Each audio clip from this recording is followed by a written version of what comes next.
మీ వ్యాపార ప్రకటనలకు ఇంటర్వ్యూల కొరకు ఇప్పుడే సంప్రదించండి 9539345345. నమస్తే. సామాన్యుడి చేతిలో సామాజిక అస్త్రం నంబర్ 1 న్యూస్కి స్వాగతం. నేను రవీంద్ర. రాను రాను పోలీస్ స్టేషన్లో ఏ రకమైనటువంటి పరిస్థితులు ఏర్పడుతున్నాయి అంటే చాలా దారుణంగా దౌర్భాగ్యంగా మారుతున్నాయని చెప్పక తప్పదు. ముఖ్యంగా తెలంగాణలో అయితే చాలా వరస్ట్గా ఉంది పోలీసు వ్యవస్థ అని ఖచ్చితంగా చెప్పి తీరాలి. ఇదేదో నేను చెప్తుంది కాదు, అక్కడ ప్రస్తుతం ప్రజల్లో వినిపిస్తున్నటువంటి మాట ఇదే. ఒక కంప్లైంట్ ఇవ్వడానికి వెళ్తే దానికి సంబంధించి అక్కడే సెటిల్మెంట్. కంప్లైంట్ రిజిస్టర్ చేయాలంటే 10,000 నుంచి ఇంకా పైనే కంప్లైంట్ని బట్టి అక్కడ రేట్ ఉంటుంది. కొంతమంది పోలీస్ ఆఫీసర్లు కూడా అలాగే తయారయ్యారు. అందరి గురించి చెప్పట్లా. చాలామంది నీతి, నిజాయితీ, నిబద్ధతతో పనిచేసేటువంటి అధికారులు ఉన్నారు. వారికి మా ఛానల్ తరపున ప్రత్యేకమైనటువంటి ధన్యవాదాలు తెలియజేస్తున్నాం. కానీ తులసివనంలో గంజాయి మొక్క అనేది కామన్గా మనకు తెలిసినటువంటి మాటే. ఏ వ్యవస్థలైనా ఏ రంగంలో అయినా అటువంటి చీడ పురుగులు, అవినీతి పరులు ఉంటారు. ఇప్పుడు తాజాగా జరుగుతున్నటువంటి ఇన్సిడెంట్స్ కూడా చాలా బాధాకరమైనటువంటి వాటిగా ఉన్నాయి. ఈ మధ్య ఒక ఇన్సిడెంట్ జరిగింది. కరీంనగర్ మహిళా పోలీస్ స్టేషన్లో సిఐగా పనిచేస్తున్నటువంటి శ్రీలత, ఆమె చేసినటువంటి నిర్వాహకం పని వల్ల ఒక మంచి భవిష్యత్తు ఉన్నటువంటి వ్యక్తి మరణించాడు. ఎంతో అన్యోన్యంగా అంటే తల్లిదండ్రులతో చక్కగా ఫ్రెండ్స్తో ఎంతో ఆనందంగా సంతోషంగా ఉంటున్నటువంటి వ్యక్తి కేవలం ఆ సిఐ వేధింపుల కారణంగా చనిపోయాడు, ఆత్మహత్య చేసుకున్నాడు. ఇప్పుడు ఆ కుటుంబం ఎంత కన్నీటి పర్యంతం అవుతుందంటే చాలా బాధాకరమైనటువంటి అంశం ఇది. న్యాయం చేయాల్సినటువంటి పోలీసులే ఇట్లా వ్యవహరించారంటే ఏమనాలి? కరీంనగర్ సంబంధించినటువంటి చొప్పదండి ఆ ప్రాంతంలో కడారి శ్రవణ్ కుమార్, అతను కరీంనగర్ తహసీల్దార్ కార్యాలయంలో రికార్డ్ అసిస్టెంట్గా పనిచేస్తున్నాడు. కష్టపడి ఉద్యోగం తెచ్చుకున్నాడు చదువుకొని. అతనికి 3 ఏళ్ల క్రితం వివాహం అయింది. అదే ప్రాంతానికి సంబంధించినటువంటి నీలిమ, ఆమె కూడా జాబే. కరీంనగర్ ఆర్టీసీ డిపోలో 1 డిపోలో ఆమె కండక్టర్గా పనిచేస్తుంది. అయితే పెళ్ళైనటువంటి సందర్భంలో 6 నెలలు బాగానే ఉన్నారు. ఆ సమయంలోనే వారికి కుమార్తె కూడా పుట్టినటువంటి సందర్భం. తర్వాత నుంచి అతనికి వేధింపులు, తన్ని పక్కన పెట్టి పుట్టింటికి వెళ్ళిపోయినటువంటి సందర్భంలో ఇతను ఎన్నోసార్లు ఎవరి ద్వారా అయితే వివాహ సంబంధం కుదిరిందో వారిని ప్రాధేయపడి నా భార్యను మా ఇంటికి అంటే నా దగ్గరికి పంపించండి అని వేడుకున్నాడు. చాలా సందర్భాల్లో ఓకే అని అతనికి చుక్కలు చూపించారట. దానికి సంబంధించి కోర్టులో ఒక పిటిషన్ వేశారు.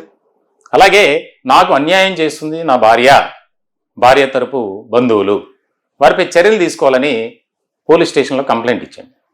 అటు కోర్టు నుంచి కూడా ఎండార్స్ అయింది, ఈ వ్యవహారంపై విచారణ జరిపి చర్యలు తీసుకోండి అని. ఏ రకమైనటువంటి పనితీరు చూపించాలి? ఒక వ్యక్తికి అన్యాయం జరుగుతుంది అంటే కనీస బాధ్యతగా ఆమె పనిచేయాలి. కానీ ఈ యొక్క శ్రవణ్ కుమార్ని చిత్రహింసలకు గురి చేయడం, వారానికి ఒకసారి పోలీస్ స్టేషన్కి రమ్మంటం, ఆ రోజంతా నిర్బంధించడం, తర్వాత పంపించడం, ఇలా దాదాపుగా 6 నెలల పాటు జరిగిందట. ఇక తట్టుకోలేక మీరు న్యాయం చేయండి, లేదంటే ఇక నాకు చావే శరణ్యం అన్నటువంటి సందర్భంలో ఆమె మాట్లాడినటువంటి తీరు, దుర్భాషలాడినటువంటి తీరు అతను ఆవేదన వ్యక్తం చేస్తూ ఇప్పుడు తనువు చాలించాయి. ఎంత బాధాకరమైనటువంటి అంశం అంటే అతను సెల్ఫీ వీడియో తీసుకొని గడ్డి మందు తాగి చనిపోయాడు. సిపికి మాట్లాడుతూ అడ్రస్ చేస్తూ, నేను చనిపోవడానికి ముఖ్యమైనటువంటి కారణం ఈ సిఐ శ్రీలత, అలాగే నా భార్య శ్రీలతపై చర్యలు తీసుకోండి అని. ఇప్పుడేంటంటే ఇదేమీ ఎవరికి తెలియదు అనుకున్నారు. మొత్తానికైతే విషయం బయటికి రావడంతో పోలీసులు పూర్తి స్థాయిలో సమగ్రంగా విచారించిన తర్వాత వేటు వేశారు. పాపం పండింది, వేటు పడింది. అంటే అంటే ప్రతిదానికి అసలు రూటే సెపరేట్, ప్రతిదానికి ఒక రేటు. కంప్లైంట్ ఎవరైతే తీసుకొచ్చారో వారితో మాట్లాడాలంటే ఇంత అమౌంట్, కేసు రిజిస్టర్ చేయాలంటే ఇంత అమౌంట్, అవతల వ్యక్తుల్ని అంటే ఇతర పార్టీ రెండో పార్టీని పిలవాలంటే దానికో రేటు, వాళ్ళతో మాట్లాడాలంటే మరో రేటు, ఉభయల్ని కూర్చోబెట్టి మాట్లాడాలంటే అదో రేటు. అంటే ఆవిడ ఒక స్లాబ్ అట్లా స్టెప్ బై స్టెప్. గతంలో పనిచేసినటువంటి ప్రాంతాల్లో కూడా ఇదేనంటే ఈవిడి వ్యవహారం. దాదాపుగా 4 సూసైడ్ చేసుకున్నారంటే ఇలాగే భార్యాభర్తల వ్యవహారంలో, ఇతర కేసుల్లో. ఈమె టార్చర్ భరించలేక మహాతల్లి మరి ఎంత ఘనకార్యం చేసిందో చూడండి. అంటే పోలీసు వ్యవస్థలో ఇటువంటి చీడ పురుగులు ఉన్నారు, అక్కడక్కడ మంచి ఆఫీసర్లు ఉన్నారు, వారి గురించి నేను మాట్లాడట్లా. మరి కానీ ముందే చెప్పాను, మా ఛానల్ తరపున వారికి సెల్యూట్ చేస్తున్నాం. ఎందుకంటే నీతి నిజాయితీ నిబద్ధతతో పని చేయాలి అన్న విధంగా వచ్చిన వాళ్ళు ఉంటారు డిపార్ట్మెంట్లోకి. మరి ఒక మహిళా సిఐగా ఆమె ఏ రకమైనటువంటి చొరవ చూపించాలి? ఒక బాధితుడికి అన్యాయం జరిగింది, ఆ బాధితుడి తరపున మాట్లాడాలి, అవసరమైతే అవతల వాళ్ళని పిలిపించి ఆ సమస్యను పరిష్కరించడానికి ప్రయత్నం చేయాలి. అది చేయకపోగా వాళ్ళ దగ్గర డబ్బులు పెద్ద మొత్తంలో తీసుకొని ఇతన్ని వేధించడం. ఇతన్ని కూడా అడిగిందంట 1,00,000 రూపాయలు. నేను వాళ్ళ తండ్రితో మాట్లాడితే ఎన్నో విషయాలు చెప్పాడు ఆయన. కొన్ని విషయాలు మీకు వినిపించే ప్రయత్నం చేస్తున్నాను. ఎవరు సార్? నరసింహ గారా సార్? చెప్పండి. నేను Ravindra sir, Vijayawada number 1 news నుంచి సార్, న్యూస్ ఛానల్. చెప్పండి సార్. సార్ ఏం లేదు, అదే జరిగిన దానికి మేమైతే చాలా బాధపడుతున్నాం. అది అసలు సిఐని కూడా సస్పెండ్ చేసినట్టు తెలుస్తుంది. ఆమె మీద కూడా కేసు నమోదు చేశారంట కదా. కొద్దిగా ఏం లేదు సార్, డీటెయిల్స్ అవి ఇస్తే మనం దాని మీద కొద్దిగా న్యూస్ వేద్దామని లైవ్. కడారి శ్రవణ్ కుమార్ అని సార్ సిఐ వేధింపులకు భార్య మ్యారేజ్ ఎప్పుడైంది సార్? మ్యారేజ్ 2004 సంవత్సరాల కిందట. Okay sir, okay. 2021 అయింది. Okay sir. 4 సంవత్సరాలు అయిపోయింది. Okay sir. 3 సంవత్సరాల పాప ఉన్నది. ఈయన జాబ్ రికార్డ్ అసిస్టెంట్ ఎక్కడ సార్? ఎంఆర్ఓ ఆఫీసు కరీంనగరే సార్? కరీంనగర్. Okay okay. ఈమె ఆర్టీసీ కండక్టర్ వాళ్ళ భార్య. ఆమె నాకు అవసరం లేదు అని ఓకే సార్. నీలిమ కదా సార్? నీలిమ. ఓకే. ఏ డిపో సార్ కండక్టర్? ఏ డిపోనే? One depot. కరీంనగర్ 1. అవసరం లేదు అని సిఐ ద్వారా సార్ సిఐకి లంచం ఇచ్చి వాడిని టార్గెట్ చేసి అది చేసాను. Okay sir. అయితే మ్యూచువల్ అండర్స్టాండింగ్ గా నువ్వు కంప్లైంట్ అదేంటిది సంతకం పెట్టు అని బలవంతం చేసి సంతకం పెట్టించి ఓకే సార్ కేసులు పెట్టిస్తా అది చేసి కోర్టు నుంచి నోటీసు పంపించింది. నోటీసు పంపించిన తర్వాత కోర్టుకు పోతున్న ఎఫ్ఐఆర్ అయింది, మీరు స్టేషన్ బిల్ చేసుకోవాలి. Okay sir. అన్నాక సరే ఇక 7 తారీఖు నాడు స్టేషన్ బిల్ కోసం ఆధార్ కార్డు పట్టుకొని మేము వెళ్ళిపోతాను. వెళ్ళిపోయే ప్రయత్నంలో ఉన్నాం అన్నట్టు. మళ్ళా పోలీస్ స్టేషన్ లో నువ్వు వస్తాను లోపలికి 2-3 కేసులు పెడతా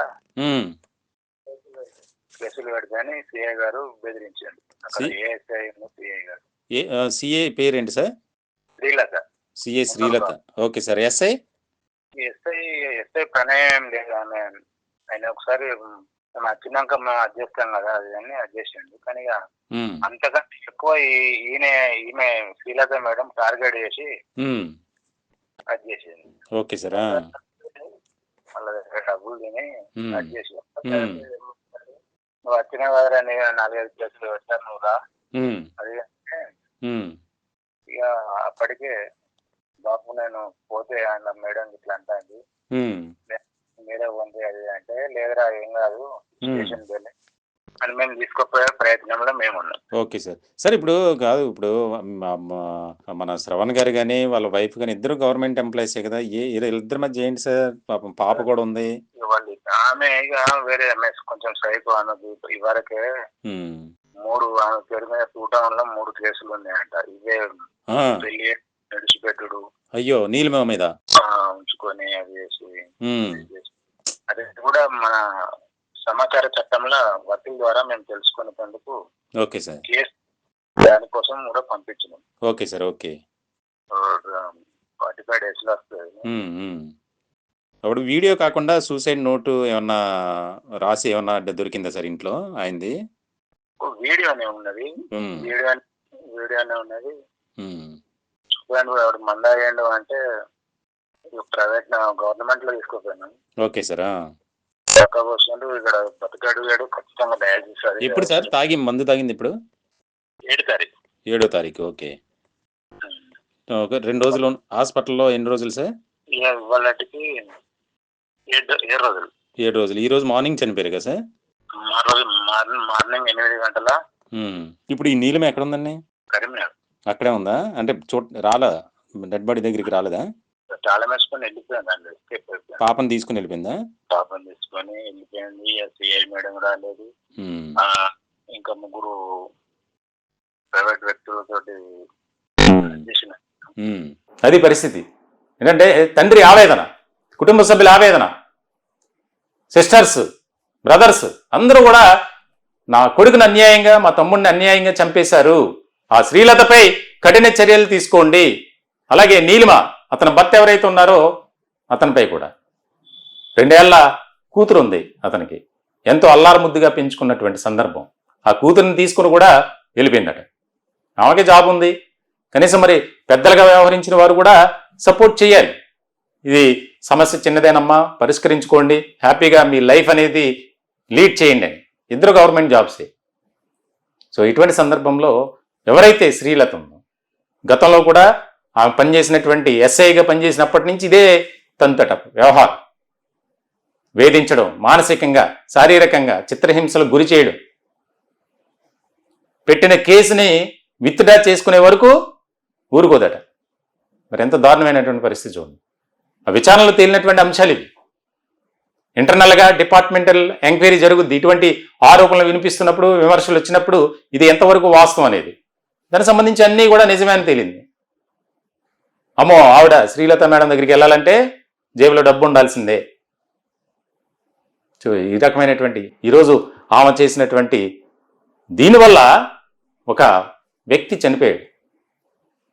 ఖచ్చితంగా చర్యలు తీసుకోవాలి అని కుటుంబ సభ్యులు డిమాండ్ చేస్తున్నారు.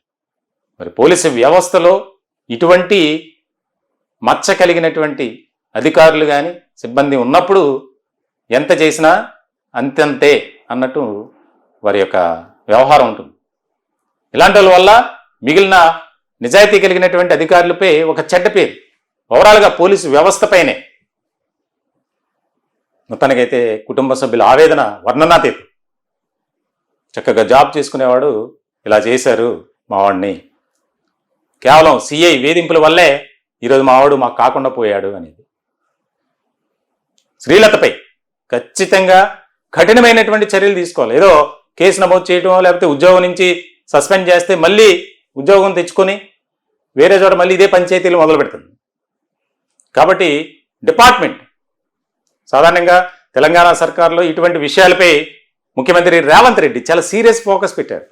ఎవరిని కూడా అంత తేలిగ్గా వదిలేసే ప్రసక్తి లేదు ఆయన. తెలంగాణలో కాంగ్రెస్ అధికారంలోకి వచ్చిన తర్వాత ఇటువంటి వారికి భరతం పడుతున్నారు. కాబట్టి ఇంకా ఇలాంటి వారిపై కఠిన చర్యలు తీసుకోవాలి. ఒక ఫోకస్, స్పెషల్ నిఘా అనేది ఉండాలి. ఈ టాపిక్పై మీ విలువైనటువంటి అభిప్రాయాలు, సలహాలు, సూచనలు కామెంట్ రూపంలో తెలియజేయండి. దయచేసి మా ఛానల్ని సబ్స్క్రైబ్ చేసుకోండి. Thank you.